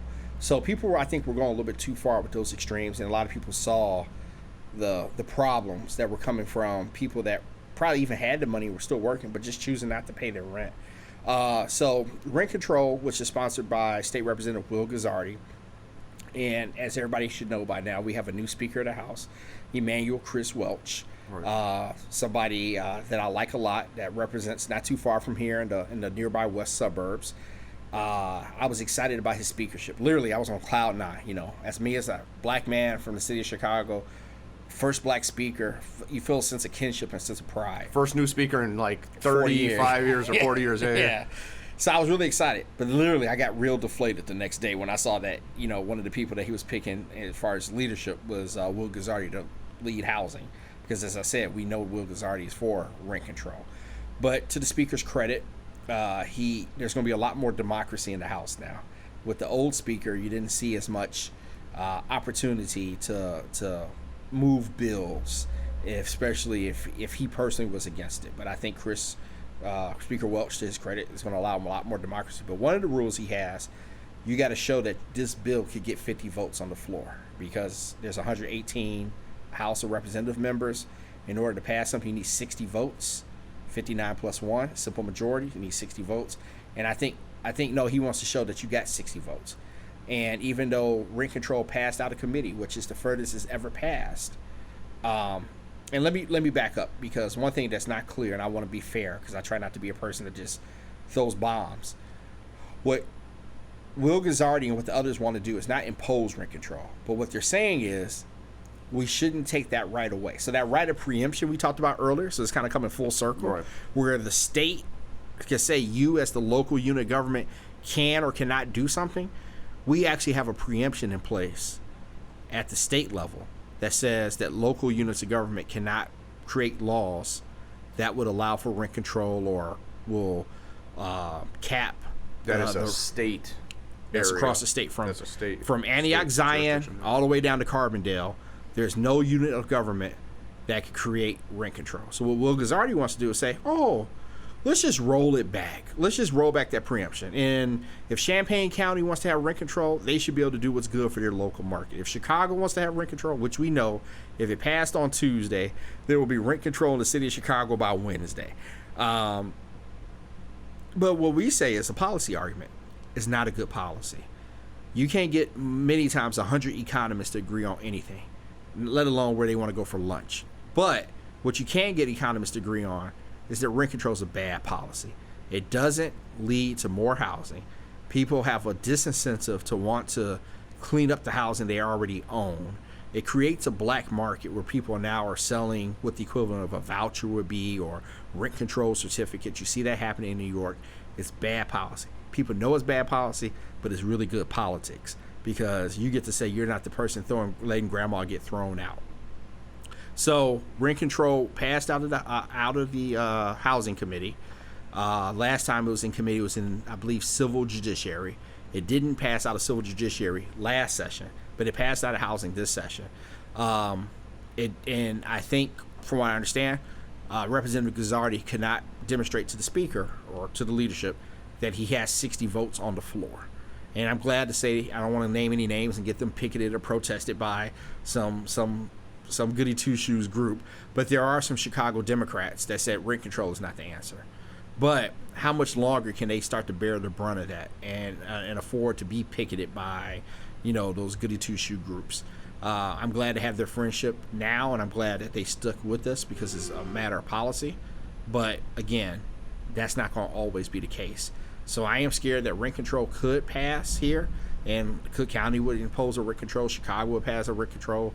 Probably Rockford, Aurora, and maybe Champaign. If they were given the choice under state law, exactly, it was changed that you can impose it at the local level if you'd like. Yeah, so, downstate Vermilion County probably won't have rent control, but this accounts for, a great majority of the population here in this metro area. And again, and watch how many landlords go to DuPage or Will or other places say, hey, it's not that far away from the city if you still want to work. I give you one better. If you live on my side of town, how many of them go across and say, you know what? I already go to Indiana for my cigarettes. I go to Indiana for gas. I go to Indiana to buy fireworks around the 4th of July. Why not start looking for rental opportunities here? I mean, it's not that far away. It adds another 20 minutes to your commute. I mean, it gets a little expensive taking the Skyway, but they do have the South Bend line that takes people straight downtown. So, I mean, those are the type of things we have to worry about. And when you have commissioners and city council members that say, they'll continue to build.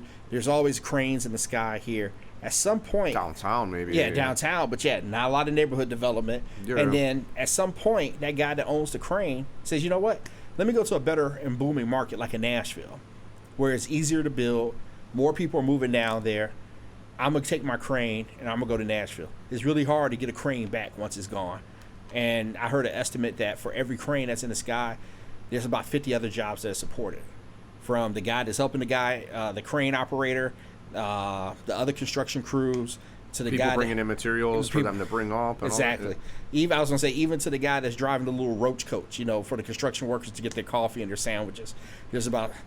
I don't even know how they got that name. It sounds so disgusting, but the food is usually pretty good from those I haven't had one in years, so I'm going to trust you on that one. I mean, everybody, like the people, when you see them around, seem to like them. I drive through back of the yards or, different areas, and you see them out there, and, people are buying it, So, it's one of those things where I just want to make sure that long-term policy is made for the betterment of the city and the state, not for short-term political gain. Because the easy political answer is yes to rent control. Landlords make too much. But nobody's talking about the landlord that's getting stiff from tenants. Because you got a lot of tenants that you can get votes from or whatever, and that's the sad part of it. It's like, really, you're going to do this? So the economy, the financial livelihood of people is at bay because the tenants will vote for these politicians who are pushing rent control. I feel that for the most part, the private market should, whatever the fair market rental is, should be what it is. And if anything, if the government wants to get involved, it should be incentives or tax breaks to allow it to be more affordable instead of the ever-increasing taxes that we seem to face here in Illinois. And Attorney Felix Gonzalez, when he was on, pointed out, he's like, do you ever really look at a tax bill and look at the debt that they show, like for each taxing body, the water district, all these different districts within Cook County and Chicago, and look at the amount of debt that they've saddled onto your home? It's like the problem is not rent, right? In the amount that's being charged.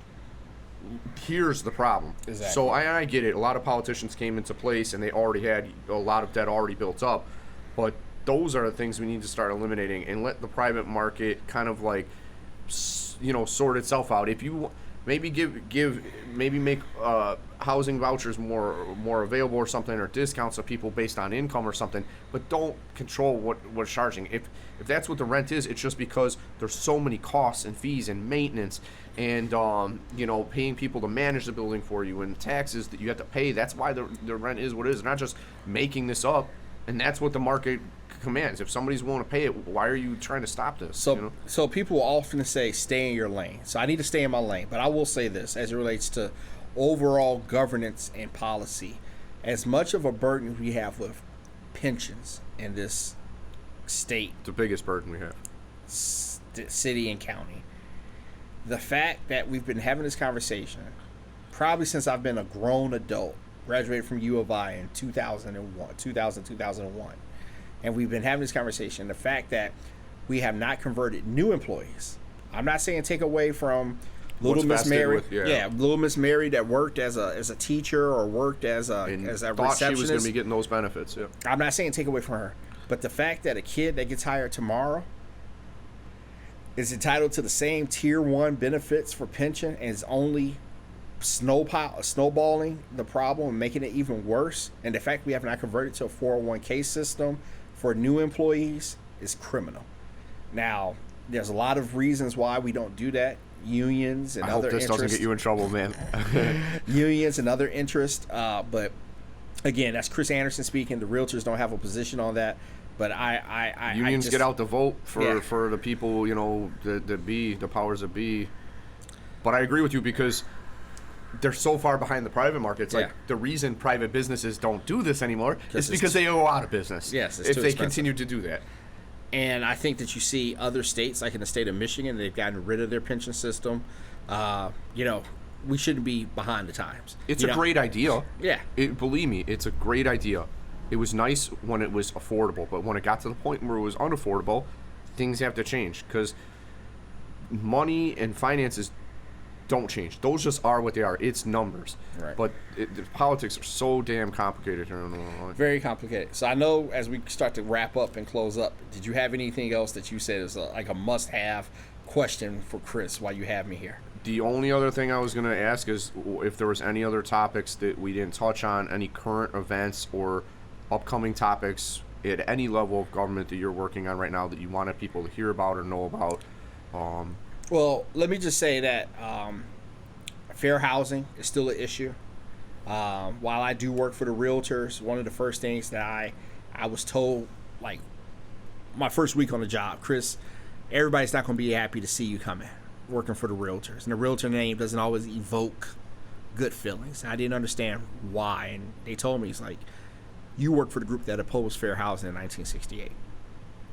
Oh, didn't think about it from that perspective.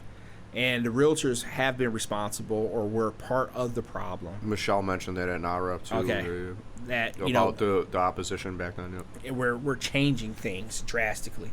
The fact that you have a Michelle Mills Clement, who's the CEO of the Chicago Association of Realtors, the fact that you have a person that looks like me, that's their head lobbyist for the Chicago Association of Realtors. Just this year coming up, Illinois, and I'm so ashamed sometimes to say it, but Illinois is going to get their first black president. That's member president of the Illinois Association of Realtors, and Zeke Morris. In a couple of months, he'll be inaugurated.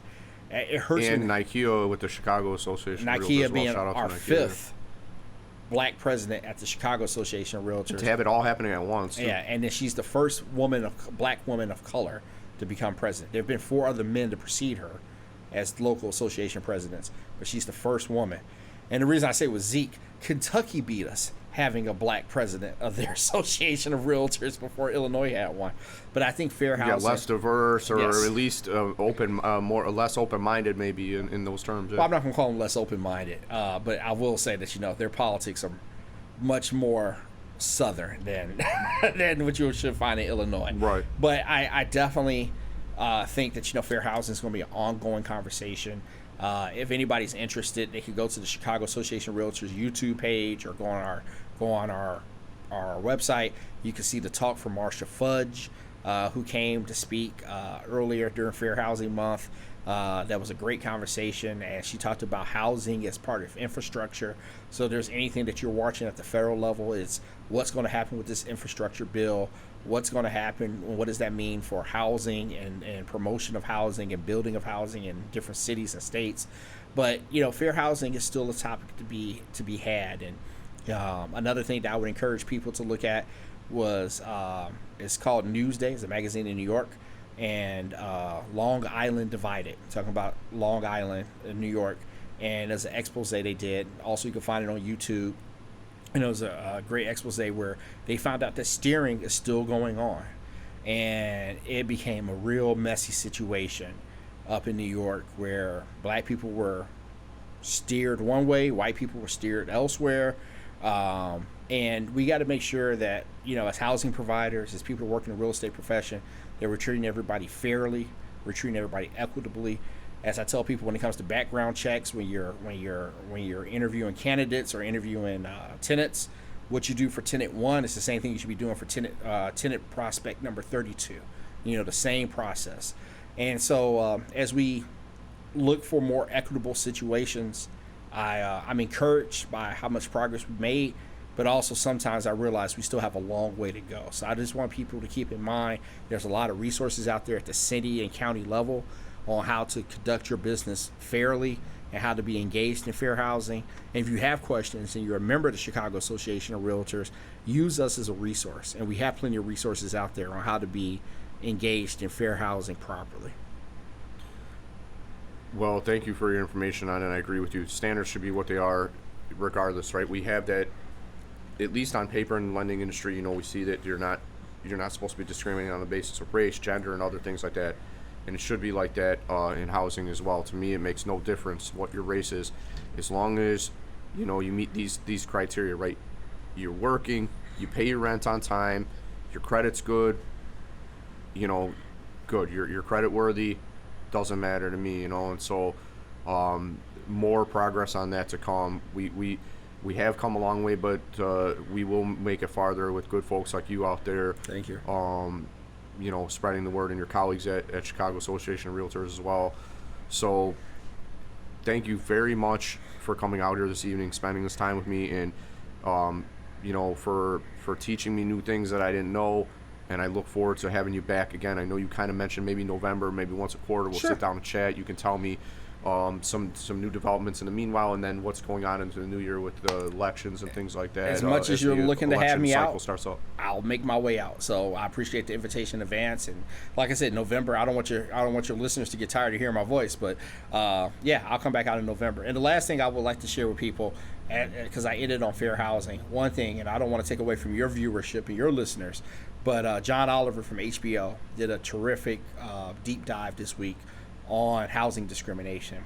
So if you can find it on YouTube on July 25th, his deep dive discussion was about housing discrimination and all the things that have been done that's kind of stripped wealth out of black communities and communities of color, and what's basically owed to these communities now to get them right. You know, when you start talking about white wealth versus black wealth, and people say, oh, well, it's a fair playing ground now, but it wasn't really the same head start. There's a meme that's going around now in black circles. You may have seen it, but it says, like, you know, my realtor or my financial advisor told me, oh, for the down payment for my house, just ask one of my parents to loan me $50,000. And that's what a 400-year head start looks like, referring to the 400 years that ago where black people were brought over here in slavery. And, you know, while people on the surface might think it's a fair playing ground today, when your family was able to acquire wealth and property 3-4 generations ago, and it may not have been a lot, but, you know, there was a $5,000 life insurance policy to pass down to you, and then you're able to buy a house, and you were able to leave a $50,000 life insurance policy. It makes a world of difference for future generations. And unfortunately, there's still an unevenness between black ownership and white ownership. If anything, studies are showing now that black home ownership rates are about the same, if not worse, as they were in 1968 when the Fair Housing Law was actually enacted. So if you're interested in having another discussion about fair housing, or you want to see more about it at a level that takes a deep dive, but there's still some levity and still a little bit of comedy because it's John Oliver and it's less than 20 minutes, I encourage anybody that can hear me to look at the July 25th fair housing deep dive that John Oliver did on HBO. On HBO? Yes. Okay, and I would guess that to see that, though, you have to have like a YouTube. Password or something. No, YouTube. It's okay. on YouTube. So even though it was done with HBO, they did put it on YouTube? It's on YouTube. I checked it out before I came. Okay, I'll check that out as well then. Yeah. Because, yeah, to your point, you know, I was watching different programs. There was a town in Arizona that was basically destroyed and taken away from African-American people, and they don't even really talk about it. You talking about Oklahoma, the Tulsa? Or did I... You say Arizona, yeah. I mean, and you had those situations. So it was Oklahoma. It was Oklahoma. Tulsa. My bad, I was confusing the two, yeah. Tulsa, Oklahoma. There's another one. It's dramatized, but it's a movie called Rosewood, where I think this happened in Rosewood, Florida. There's some noted cases. So, you know, we're not going to talk about critical race theory here or anything. What we should talk about is American history, and that's a part of American history that, you know, I love Ken Burns documentaries, but it literally made me cry talking about World War II, where they had 3 shifts working around the clock overnight to build the boats that sailors were going to sail on, and the 3rd shift was the black shift in Mobile, Alabama, and white guys came in and literally beat them with sticks and clubs to get them out of there, saying those jobs should go to white men. And this happened in my grandmother's day and age. You know, my grandmother has been dead for a while, but not that long ago, long story short. So yeah, Rosewood, Tulsa, Oklahoma, where whole communities were burnt, you know, and there's been no reparations. There's been no talk of recompense for these people. You know, people say, oh, you should have filed a lawsuit. You know, when these people are terrorizing you, literally burnt all your possessions to the ground. It's not that easy to say, I'm going to go hire a lawyer. And first, you got to find a lawyer that's willing to take the case. It's Yeah, probably not a lot. they're worried about the backlash too. Exactly. Yeah. So there's a lot. We've made a lot of progress. But yeah, when it comes to that, Tulsa, Oklahoma is something we should know about. Rosewood is something we should know about. The beating of black people working at shipyards in Mobile, Alabama is something we should know about. And definitely knowing our history of racial discrimination when it comes to redlining, race covenants, and everything that John Oliver talks about in his deep dive on July 25th are things that we should know. It's the history we should recognize, and the history we should make sure we don't repeat. For sure. I hope that stuff stays in the past, and that young generations like ours keep that open mind going forward, and just recognize that we're all people, and that we should be able to get along. And I, on an individual level, always try to start from a position of respect. If somebody doesn't show that back, then they're just probably an asshole. But you know what I mean? Yes. If or maybe they're having a bad day or whatever it is. But hopefully we can change that mindset going forward, where we don't have as much private discrimination in the housing market or institutional racism through the government. That we can all get along and just start to realize the good in every culture. We're not all going to be the same, and that's fine. Right.